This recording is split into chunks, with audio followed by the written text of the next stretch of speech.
Hello guys and welcome to another episode of Tycoon Online. This is probably episode 36, though I'm now 4 episodes behind in uploads, so I'm starting to get, more and more disillusioned about what episode I actually am in. But anyways, what I want to do this episode is I wanted to open up a hub in Singapore. Now, I just want to do this because I'm finally starting to run out of other routes to make, and I have an entire 20 747 SPs.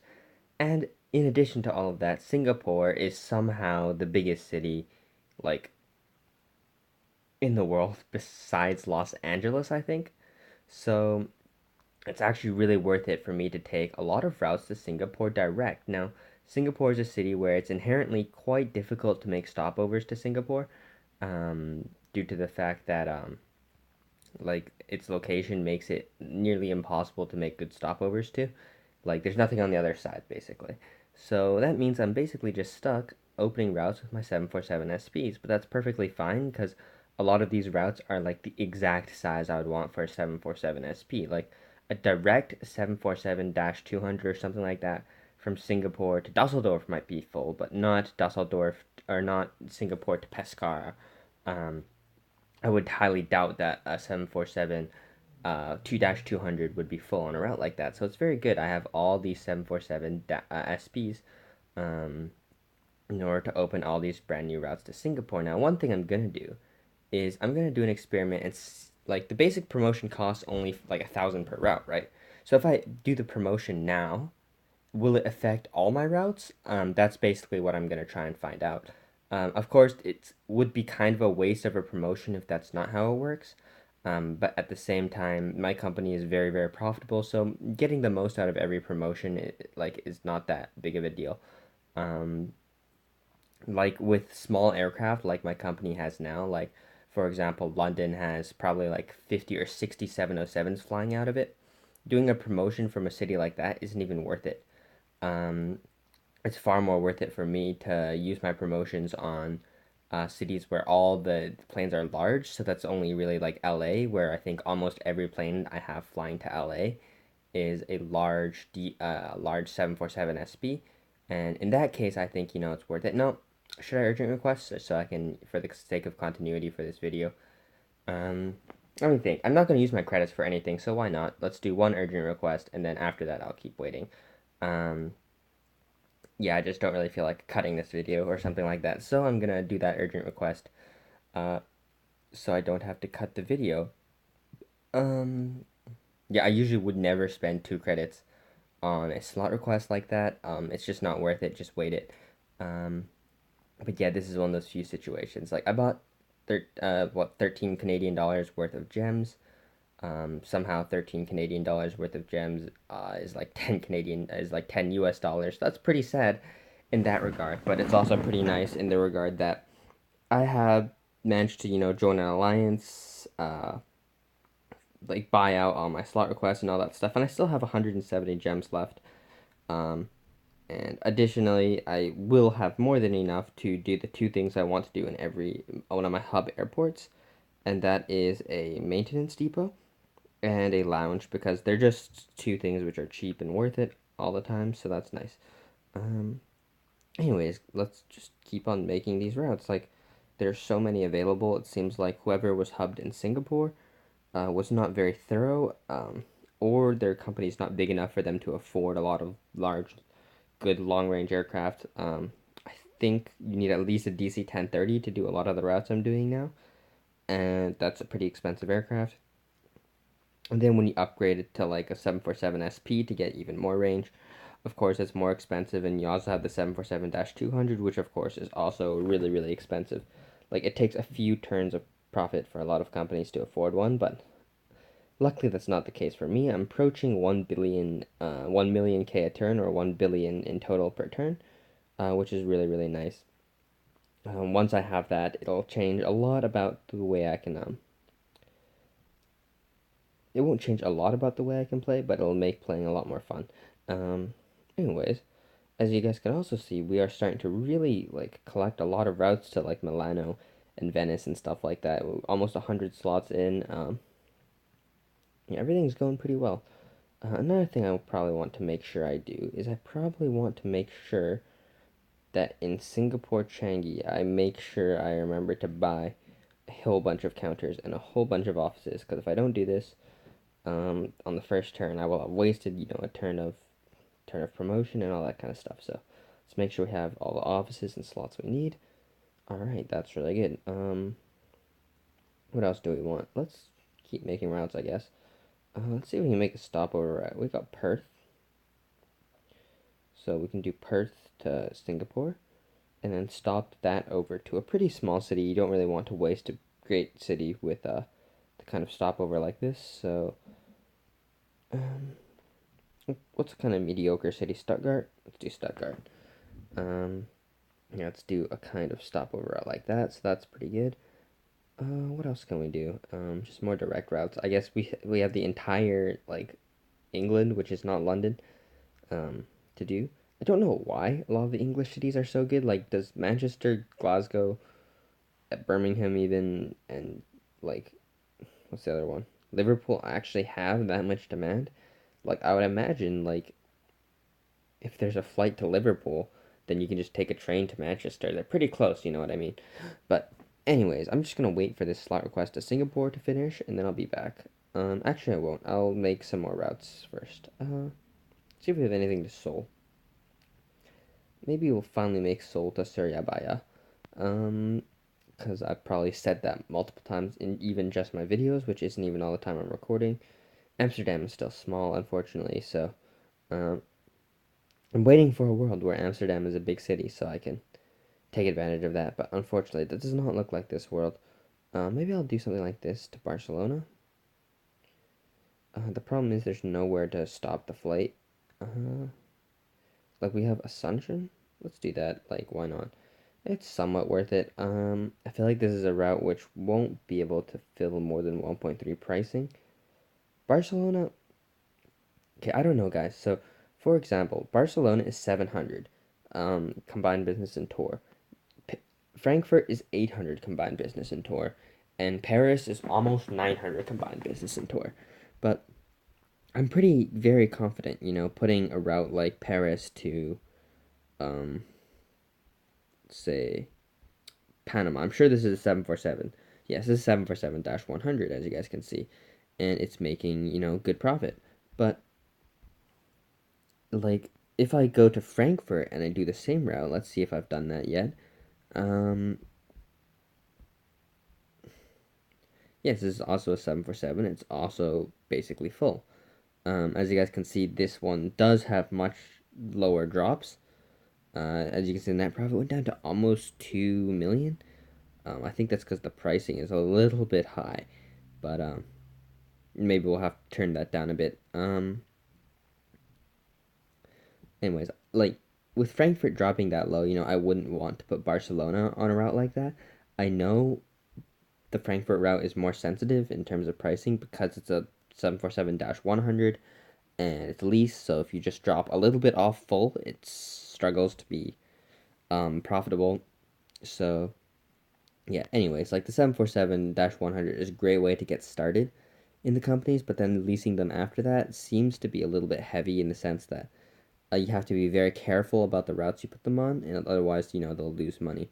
Um, let's sort by aircraft. I know this is an uptick, but if I sort by aircraft and go to 747-100s, as you guys can see, like as the satisfaction drops, which is, the special thing about the 747, all the profits do as well. Like a lot of these are still making, 8 plus K, which is amazing, but there's also a lot of 747s, which both halves of the stopovers are in the 2K range, and I feel like that's the point where they break even. You probably break even at about 2.2K profit per stopover half, so about 4.5K in total. I'm guessing that's about the break even point. After you consider your advertising, service expenses, and other expenses that aren't included in this profit number for your route.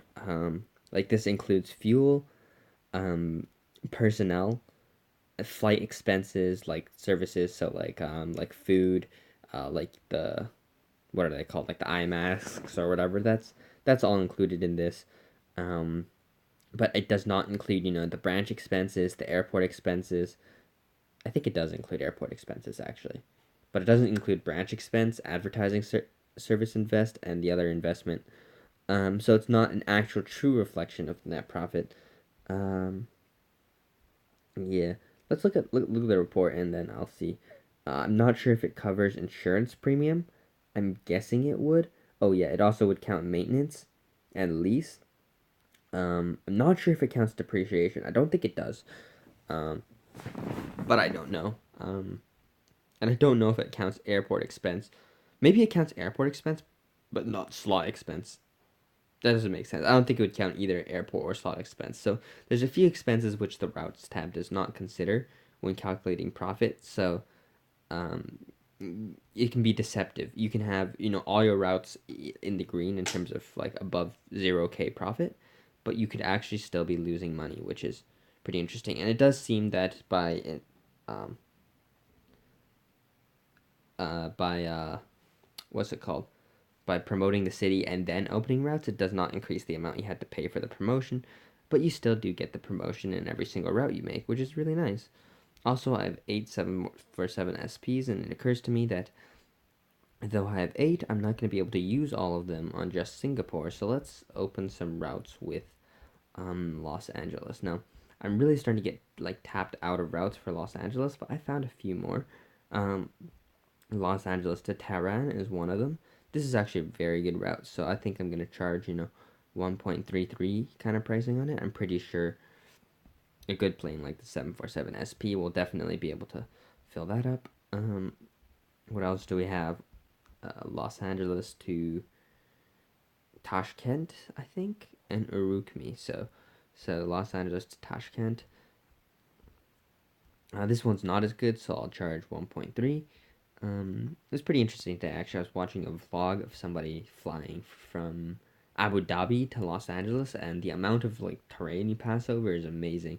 Like, you take off here and you basically fly straight up. Like, you see how like if I try and make a line from here to LA, um, you guys can see it's almost straight up. You fly, over Iran. You get to see the first snows on the mountain in Iran.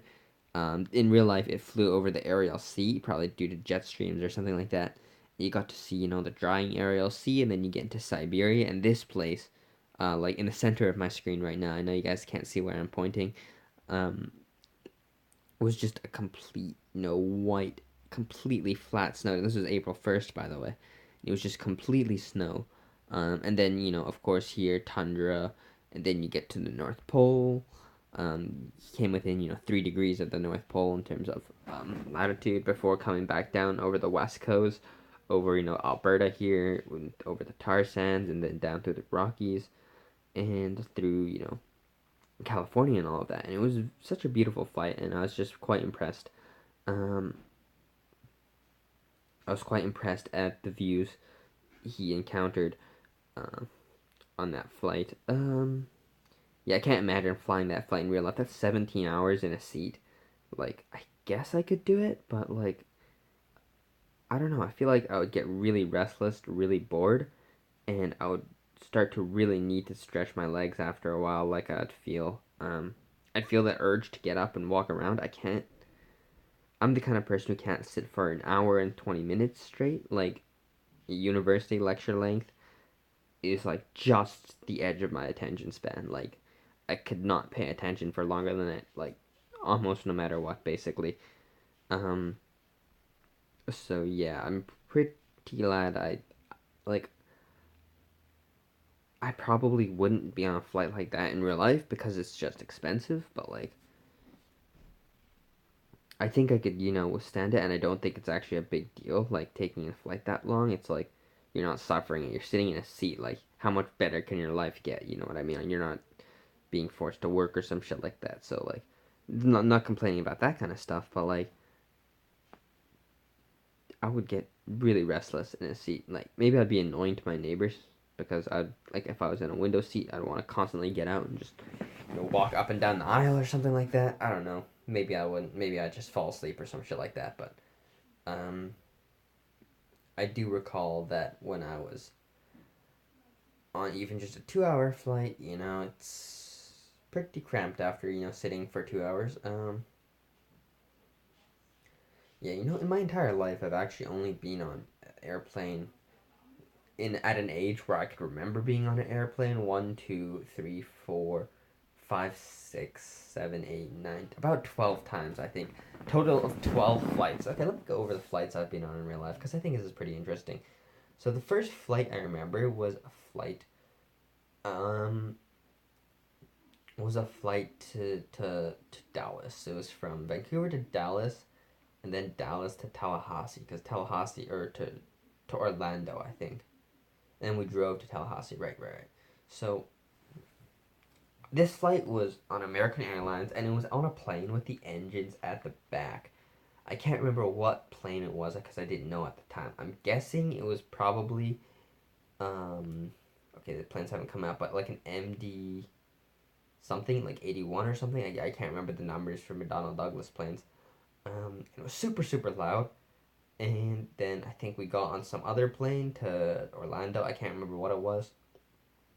Once again, the engines were at the back, and this was like 2006, by the way. Like, there were still passenger trijets flying around. Like, there were still, I don't know what trijets they were, but I remember seeing trijets, passenger carrying trijets flying for American Airlines at this time. Um, it's pretty weird to think about. I don't know when the last scheduled flight of a trijet actually was, or if I was just looking at a cargo plane, but I'm pretty sure it was a passenger plane and had windows and all that stuff. But maybe it could have been converted. I don't know. But yeah, what trijet was it? It was either DC-10. I highly doubt it was a DC-1030 though. It's probably an MD-11. Is probably what it was, or MD-11. It's probably that plane. And then on the way back, we flew in probably much quieter Boeing aircraft. I can't remember what. It's the same way, um, except we took off from Tallahassee and went to Dallas, and then Dallas to Vancouver. Also, American Airlines. I think we just always end up on American Airlines because it's the cheapest. The next flight I took was by Eastern China Airlines, I think, and it was from Vancouver to Shanghai. And this flight was terrible. It was a 13-hour flight, yet they had no power ports and like an entire like one meal service plus a sandwich. Like, I was so hungry. Like, I was like what? I was like 10, and that meal would not fill me up. Like, that was the level of that flight. It was terrible. And then we took another terrible flight from Shanghai to Wuhan. Just smelly. The food made my parents sick, though I fell asleep, so I didn't have any food and I didn't get sick, which was nice. Um, yeah. And then on the way back, I think we were in a more modern aircraft. I can't remember what it was. It was a different airline, too. Can't remember what the airline was to save my life. Probably Air Canada. And it had a power port, but at that time, my electronic device was a Nintendo DS Lite, and that was basically what I kept myself entertained for all these hours. No, no, and that is how you get interrupted. But continuing on, uh, what was I saying? Oh yeah, continuing on the way back, we were on some kind of airplane. I'm guessing it was a Boeing 767. That's just my guess. Maybe it was an A330. Who knows? It was just a twin jet, narrow, not quiet, but not too loud, which is, the most important thing at that time in my life. And then there was a power port, but because there was no power port on the flight going there, I didn't even bother to pack my DS charger. Ran out of batteries halfway through, and I was sad, basically. So that was pretty unlucky. But anyways, the flight I remember having immediately after that is I don't think I've been on an airplane since then until like literally last year, where I just took a flight from Vancouver to Los Angeles. Um, Los Angeles is, I don't know, it was like just, what was it, an A320? Just an A320 or an A319, can't remember which one. Uh, Cramped seats, just there and back, whatever. I couldn't, got a window seat on the way there and a middle seat on the way back, but I was flying with my friends, so middle seat wasn't even that bad. It wasn't really awkward or anything like that. And I just distinctly remember that it was like not bad. I paid 180 Canadian dollars for the flight, for the round trip, which is pretty reasonable. That's like 140-ish USD at the time, um, which was a really, really low fare. And I remember we were like boarding class, literally like we were like our boarding class was literally like not even a class anymore because our boarding priority was so low. Um, and I found that pretty funny. But besides that, not a big deal. Who cares about your boarding class or whatever? Uh, Decent flight, like it's 2 hours. They gave you a bag of Ritz or something like that for the entire service, or like a cup of water. Wouldn't even let me have the bottle.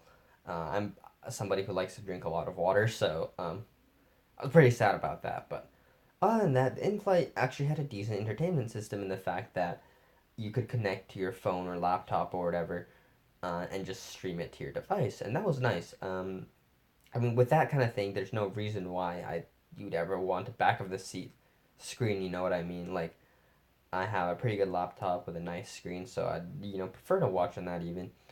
Um, I remember I think I brought my own headphones, so that wasn't a problem. And yeah, it was basic good flight. Yeah, I don't know how, but I just always end up on American Airlines. I guess whenever I look for flights, like in Canada, like the cheapest flight is almost always um,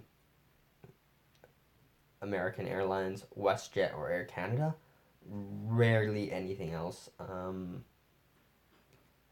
If I try and think of other like times I've looked for flights, and the cheapest wasn't Air Canada. Like we've occasionally had budget carriers, but rarely ever flying to Vancouver, to places I actually need to go. Like there's budget carriers here, which are like 20 or 30% cheaper than the legacy carriers, I guess, which fly to places like Alberta or other places, closer range places people often fly to from Vancouver. But those just aren't places I usually go. Um, Anyways, that's all the flying experience I've ever had. I'm not really sure what the allure of expensive flying is. Like, I understand if you're a business traveler and your employment pays for the expensive flight, but I have a very hard time and struggle to understand why anyone who paid for their own flight would ever pay for anything except for like premium economy or something like that. Because if you're paying for your own flight, right, that means you're paying out of your pocket. I don't know why, unless you were actually like incredibly wealthy, in which case, good for you, you're incredibly wealthy. But unless you're incredibly wealthy, I would rather spend the extra money wherever you arrive, right? I would rather fly economy, in the cheapest economy I could possibly find, and then spend that extra money where at my destination, eating good food on a slightly better hotel, because those are the kind of things which really make a difference. I'd rather find an awesome experience to do, like learn kiteboarding or surfing or whatever in LA or something like that, rather than spend the money on the flight. You know what I mean? I don't really understand why there's like 10 or even 15% of the people like out there flying long haul, which are who are willing to pay that much. I understand if you have enough points and you upgrade or something like that, but there's obviously a percentage of the cabin who's not upgraded, who literally just paid for their flight. Um, and you're either just so rich I can barely understand, in which case good for you, but I highly doubt there's that many people like that flying. Um, so yeah, I don't know why. I don't know how are there so many business travelers in the world. I don't get it. I really don't like. One of the things I wanted to talk about in a few episodes ago was, I still haven't gotten around to, and I'll probably dedicate an entire episode to me talking about this, is Ryanair, because I really wish Canada had a Ryanair or EasyJet kind of company around here, which was as big and as successful. Like, we do have budget carriers, but none of them are very big. I think the biggest budget carrier we ever had here in Canada had 40 aircraft, which is pretty big considering it's Canada, but it's long gone now too. So, um, with that not there, we really don't have any budget carriers. Um, but if we do have budget carriers, even, they might at most get to 60 or maybe 50% off a legacy carrier's fare, where in Ryanair you regularly see 10 euros, 12 euro flights versus 50 or 60 euro flights. Like, that's an insane gap, like insane. I don't even understand how you can make a profit when you're charging fares like that, basically. um, and I really wish Canada had an equivalent, because I would love to want to just go to random places. Like, for example, I was just, for some reason, I was browsing Ryanair's like flight finder or whatever, or fare finder, and you find literally, like, if you just go to a city like London and just look around, you have Frankfurt's like 7 euro, freaking cities all over Europe are 10 euro. Like, wouldn't it be nice to, just go a freaking round trip for like, 22 euro, that kind of thing. Like, I don't like, you could do literally come back, the next day. You could come back on the same day. Like, who cares? Like, damn, I really wish that was the thing. But anyways, I'm now out of aircraft. I hope you guys enjoyed this episode, and I'll see you guys next time.